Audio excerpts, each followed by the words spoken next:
아멘. 할렐루야. 토요일 새벽 이 시간 기도의 자리로 나오신 모든 성도님들과 온라인으로 함께 예배드리시는 모든 분들에게 하나님의 크신 은혜와 평강이 가득하시기를 주님의 이름으로 축원합니다. 오늘 말씀의 제목은 공의와 정의로 함께 살아가라는 하나님의 부르심입니다. 공의와 정의로 함께 살아가라는 하나님의 부르심입니다. 아모스 6장은 이스라엘을 향한 하나님의 권고가 심판의 외침으로 변화되는 장면을 보여줍니다. 5장에서 장송곡을 부르던 아모스는 이제 하나님의 분노를 외치고 있습니다. 끊임없는 경고에도 마음을 닫고 돌아서지 않는 자들에게 하나님은 그분의 면전에서 치우시겠다고 선언하십니다. 하나님의 경고 말씀을 귀담아 듣지 않던 이스라엘은 단지 하나님의 말씀에 무관심한 정도가 아니었습니다. 그들은 적극적으로 하나님의 뜻과 반대되는 길을 걸어갔습니다. 이러한 모습을 실천적 무신론자라고 표현할 수 있습니다. 말로는 하나님을 인정하고 예배와 모임에도 참여했지만 삶 속에서는 하나님과 상관없는 길을 선택하며 마치 하나님이 존재하지 않는 것처럼 행동했던 것입니다. 북이스라엘 백성들은 바로 이런 실천적 무신론자들이었습니다. 그들의 불의와 이기적인 행위는 하나님의 영광을 가리고 하나님의 존재조차 부정하는 모습이었습니다. 그들은 자신들의 삶이 하나님께 영광을 돌리기보다 오히려 하나님의 이름을 욕되게 하는 상태에 있었습니다. 탐욕과 사치, 정의와 공의를 외면한 부패한 삶이 이스라엘 전체를 물들였습니다. 그럼에도 그들은 영적으로 죽어 있다는 사실을 전혀 인식하지 못했습니다. 오히려 현실 속에서 더욱 부유해지고 풍요로워지는 자신들의 삶을 하나님이 주신 축복으로 여기며 자만에 빠져 있었습니다. 국가의 힘이 강성하고 시장이 번창하며 겉으로는 아무 문제가 없어 보였기에 이스라엘 사람들은 자신들이 하나님의 심판 아래 있다는 사실을 전혀 깨닫지 못했던 것입니다. 예언자는 하나님의 말씀을 받아 전하는 자입니다. 예언자를 지칭하는 표현으로 하나님의 말씀을 수납한 자라는 표현이 있지만 또 다른 표현으로는 성경에서 더 씌어 보는 자라고 불리며 하나님께서 그들로 하여금 보게 하신 것을 전해야 하는 사명을 가진 자들로 소개되기도 합니다.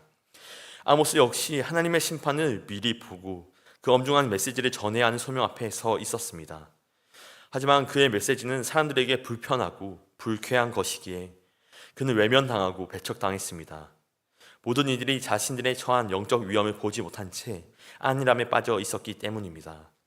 그러나 아모스는 자신에게 주어진 자리에서 굳건히 사명을 지켰습니다.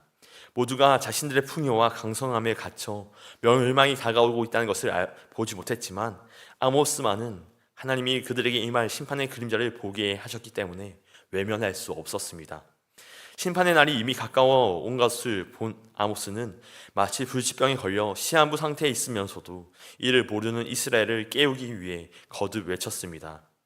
하나님께서 그로 하여금 이 절박한 상황을 보게 하셨기에 그는 모든 거절과 외면에도 불구하고 하나님의 메시지를 전하는 일을 위하여 끝까지 자신의 자리를 지켰던 것입니다. 아모스 6장은 크게 두 단락으로 되어 있습니다. 첫 번째 단락은 1절부터 7절까지 영적 안일과 자만에 대한 탄식입니다. 두 번째 단락은 8절부터 14절까지 교만한 자와 불의한 나라에 대한 심판입니다. 두 번째 단락을 보다 세부적으로 나누어 보면 8절부터 11절까지는 이스라엘에게 임할 진노이며 11절부터 14절까지는 판단력을 상실한 이스라엘입니다. 오늘 말씀의 제목은 공의와 정의로 함께 살아가라는 하나님의 부르심입니다. 본문을 통해 세 가지 영적인 교훈과 기도의 제목을 삼고자 합니다. 첫째로 안일함을 경계해야 합니다. 안일함을 경계해야 합니다. 이스라엘은 하나님과 맺은 언약을 저버렸습니다. 오늘 본문 1절 말씀은 그들이 이제 더 이상 하나님을 의지하는 백성이 아니라는 것을 드러냅니다. 화 있으신저 시온에서 교만한 자와 사마리아 산에서 마음이 든든한 자 곧 백성들의 머리인 지도자들이여 이스라엘 집이 그들을 따르는도다. 아멘. 하나님의 백성으로서의 정체성을 잃어버린 이스라엘의 지도자들, 그들은 자신의 교만과 안일함 속에 묻어버렸습니다. 이스라엘 지도자들의 마음을 들여다보면 그 단면을 보여주는 핵심 단어가 있습니다. 안일함입니다. 그들은 거짓된 확신 속에서 안일함에 빠져 있었습니다. 하나님의 말씀을 경외하거나 두려워하지 않았고 눈에 보이는 세상 것들이 전부라고 여기며 물질과 쾌락에 몰두했습니다. 눈에 보이는 풍요가 그들에게 잘못된 안정함을 심어주었고 그들의 마음속에는 하나님께서 거하실 자리가 점점 사라져 갔습니다. 세상의 거짓된 확신으로 부푼 그들의 마음에 하나님의 뜻은 더 이상 영향을 미치지 못했습니다. 그들은 입으로 하나님을 믿는다고 고백했지만 삶의 모든 측면에서는 하나님의 존재를 부정하고 있었습니다. 그들은 하나님의 도움 대신 자신들이 쌓아올린 재물과 권력을 의지했습니다. 이들은 금은 보화와 요새, 성벽을 자신의 안정망으로 삼으며 하나님을 배제한 채 살아가던 자들이었습니다. 다윗은 시편 14편에서 이런 자들을 어리석은 자들이라고 불렀습니다. 참된 도움과 능력 대신 하나님을 떠나 자신만을 의지하며 멸망의 길로 향하는 자들이었기 때문입니다.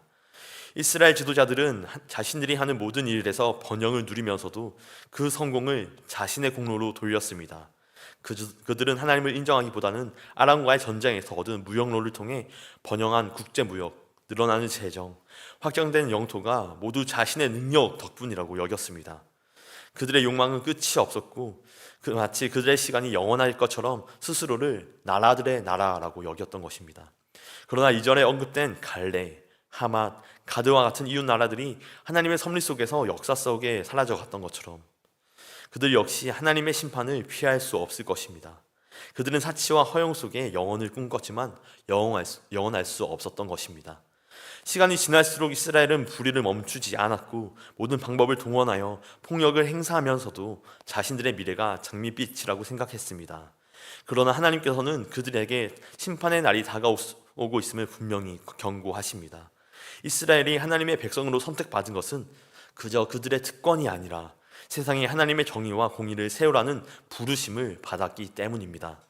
성도는 단지 하나님의 선택을 자랑하기 위해 존재하는 사람들이 아닙니다. 하나님께서 우리를 선택해 주신 것은 죄악으로 깨어진 이 세상을 하나님의 사랑과 공의로 회복시키라는 사명을 이루기 위함인 줄 믿습니다.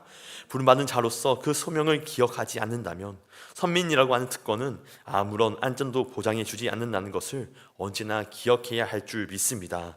하나님과 무관한 세상의 안일함을 경계하며 언제나 하나님 앞에서 바르고 정직한 마음을 지켜 참된 성도의 길을 걸어가는 저와 여러분 모두가 되시길 주님의 이름으로 간절히 축원합니다.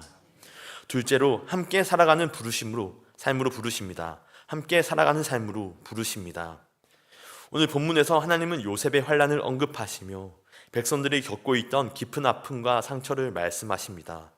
여기서 환난이라고 하는 단어는 부서진 것, 깨진 것을 의미합니다. 따라서 요셉의 환난은 요셉의 상처, 요셉의 아픔으로 이해할 수 있습니다.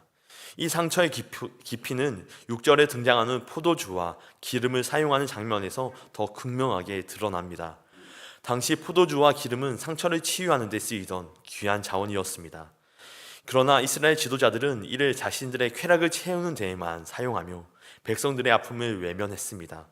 이렇게 시대의 아픔과 상처를 모른 채 사치에 빠진 모습이야말로 북이스라엘의 무관심과 타락을 여실히 드러내 보이는 모습입니다.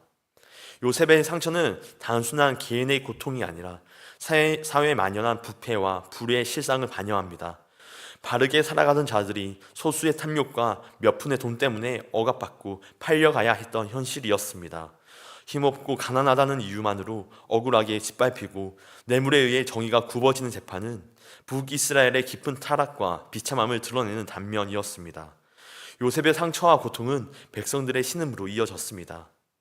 하지만 하나님은 오래전부터 신명기 15장에서 그분의 백성들이 지켜야 할 덕목을 분명히 가르치셨습니다. 신명기 15장 11절 말씀입니다. 땅에는 언제든지 가난한 자가 그치지 아니하겠으므로 내가 내게 명령하여 이르노니 너는 반드시 내 땅 안에 내 형제 중 곤란한 자와 궁핍한 자에게 내 손을 펼지니라. 아멘. 하나님께서는 가난한 자와 연약한 자들에게 손을 펴라는 명령을 주셨습니다. 이 말씀은 단순한 경고가 아닌 하나님의 백성으로서 마땅히 지켜야 할 삶의 기준입니다. 우리가 가난하고 고통받는 이들을 외면할 때 흔히 사용하는 8가지 별명이 있다고 하기에 정리되어 소개해 드리겠습니다. 첫째는 그들은 도움을 받을 자격이 없다라는 생각입니다. 둘째는 그들이 가난에 빠졌으니 스스로 극복하게 해야 한다는 생각입니다. 세 번째로는 그들을 도울 이유는 다른 상황에서나 해당된다 하며 현실을 외면하는 것입니다. 넷째로는 내 주위에 가난한 사람은 없으니 할 수 없다고 말하는 사람들입니다. 다섯 번째는 내 사정이 너무 어렵다라고 이야기하는 것이며 여섯 번째는 기부금들은 낭비되거나 허투루 쓰일 뿐이다 라고 하는 생각입니다. 일곱 번째는 내가 피해자일지 모른다 라고 하는 생각이며, 여덟 번째는 내가 조금 돕는다고 큰 차이가 생기겠는가 하는 생각들입니다. 이 변명들은 모두 자기중심적인 생각에서 비롯된 것입니다. 이러한 생각은 하나님의 마음과 거리가 멀다 말씀하십니다. 하나님께서는 우리의 삶 속에서 가난하고 고통받는 자들이 존재하는 현실을 인정하시며 그들을 외면하지 말고 돌보라 명령하십니다. 하나님의 백성은 이웃이 하나님의 주신 기업을 잃고 사랑하는 가족들마저 노예로 팔려가는 처참한 상황을 그대로 두어서는 안 됩니다. 하나님께서는 우리의 생각과 세상의 방식 대신 하나님의 말씀과 그분의 마음을 택하라 명하십니다. 하나님의 백성으로서 우리는 사람을 사랑하는 삶의 원칙을 따라야 할 줄 믿습니다. 세상은 무한한 자원이 없다는 이유로 효율성과 합리화라고 하는 명목 아래 배제와 소외를 당연시합니다. 하지만 하나님께서는 우리에게 세상과 다른 믿음을 가지라 명하십니다. 소유 중심이 아닌 존재 중심의 삶으로 나아가라라는 것입니다. 조지 뮬러 목사님은 영국 브리스톨에서 고아원을 운영하시며 평생 10,000명이 넘는 고아들을 돌보셨습니다. 어려움이 닥칠 때마다 그는 하나님께 기도하며 필요를 구했고 그의 기도는 늘 놀라운 방식으로 응답되었습니다. 이 응답은 단순히 물질적 충족이 아닌 하나님의 일하시는 방식을 보여주는 증거였으며, 조지 뮬러 목사님의 기도는 모두 이웃 사랑의 실천을 위한 것으로 하나님께 응답받았습니다. 세상은 자신의 것을 움켜쥐고 누구에게도 빼앗기지 않으려 합니다. 그러나 하나님은 우리에게 손을 펴서 이웃을 돕고 나누라 말씀하십니다. 주의 말씀에 따라 이웃을 위해 기도하며 그 필요를 채워주는 자리에 하나님의 역사가 임하는 줄로 믿습니다. 또한 하나님께서 우리에게 맡겨주신 것들을 청지기적인 믿음으로 흘려보낼 때 우리의 삶은 하나님의 은혜로 가득 채워질 줄로 또한 믿습니다. 바라기는 하나님의 역사를 경험하는 삶, 함께 살아가는 자리 가운데 임하시는 하나님의 놀라운 임재와 은혜를 경험하는 저와 여러분 모두가 되시길 주님의 이름으로 간절히 축원합니다. 끝으로 공의와 정의가 하나님 나라의 기둥입니다. 공의와 정의가 하나님 나라의 기둥입니다. 하나님께서는 이스라엘을 지탱해 주던 두 기둥, 공의와 정의가 무너졌기에 결국 그들의 멸망을 예고하십니다. 이 두 기둥은 단순한 가치가 아니라 하나님 나라의 기초이자 이스라엘 백성의 삶의 방식을 나타내는 핵심이었습니다. 12절과 13절 말씀입니다. 말들이 어찌 바위 위에서 달리겠으며 소가 어찌 거기서 밭 갈겠느냐. 그런데 너희는 정의를 쓸개로 바꾸며 공의의 열매를 쓴 쑥으로 바꾸며 허무한 것을 기뻐하며 이르기를 우리는 우리의 힘으로 뿔들을 취하지 아니하였느냐 하는도다. 아멘. 이스라엘이 무너뜨린 두 기둥이 바로 공의와 정의입니다. 이는 하나님 나라를 지탱하는 핵심이며 이스라엘 백성들이 삶에서 따라야 할, 실천해야 할 삶의 방식이었습니다. 북이스라엘의 신앙적 기초는 출애굽 사건에서 비롯되었고 그 핵심 가치는 십계명에 담겨져 있습니다. 하나님께서 주신 십계명 언약은 하나님과 이스라엘이 맺은 약속으로 이스라엘 백성은 하나님을 경외하고 사랑하며 그분께 순종할 때 하나님의 백성으로 보호받고 인도받는 은혜를 약속받았습니다. 이러한 하나님과의 언약 관계를 지탱해 주는 기둥이 십계명의 하나님 사랑과 이웃 사랑, 곧 공의와 정의의 삶이었습니다. 하나님과의 올바른 관계, 그리고 이웃과의 진실된 관계는 하나님의 백성으로서 이스라엘이 지켜야 할 근본이었습니다. 그러나 이스라엘은 그 기둥을 하나씩 무너뜨리기 시작했습니다. 하나님과 우상을 함께 섬기고 하나님의 이름을 망령되이 부르며 안식일을 무시했음에도 즉각적인 심판이 없자 안일해 져 갔습니다. 이런 식으로 공의의 기둥은 서서히 무너졌습니다. 두 번째 기둥인 정의 역시 이스라엘의 타락 속에서 점차 무너져 갔습니다. 부모를 거역하고 연약한 자들을 짓밟으며 도둑질과 간음을 저질러도 심판이 없자 죄의식 없이 불의를 행했습니다. 하나님께서는 이러한 이스라엘의 모습을 말이 바위 위를 달리고 소가 바다를 쟁기질하는 것과 같다고 비유하십니다. 다시 말해 절대 있을 수 없는 비정상적인 상황이 바로 지금 이스라엘에서 벌어지고 있다 말씀하시는 것입니다. 이스라엘이 더 이상 망가질 수 없을 정도로 타락한 모습을 보시며 하나님은 그들에게 멸망을 경고하십니다.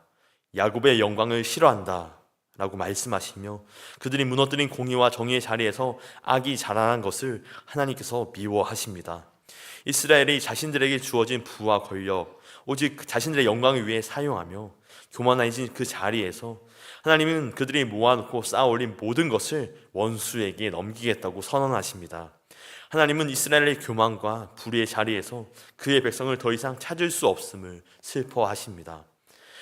이스라엘은 스스로의 힘으로 모든 것을 성취했다고 자랑하며 하나님을 배제하는 자리에 섰고 그로 인해 하나님의 주권을 무시하는 큰 반역을 저질렀습니다.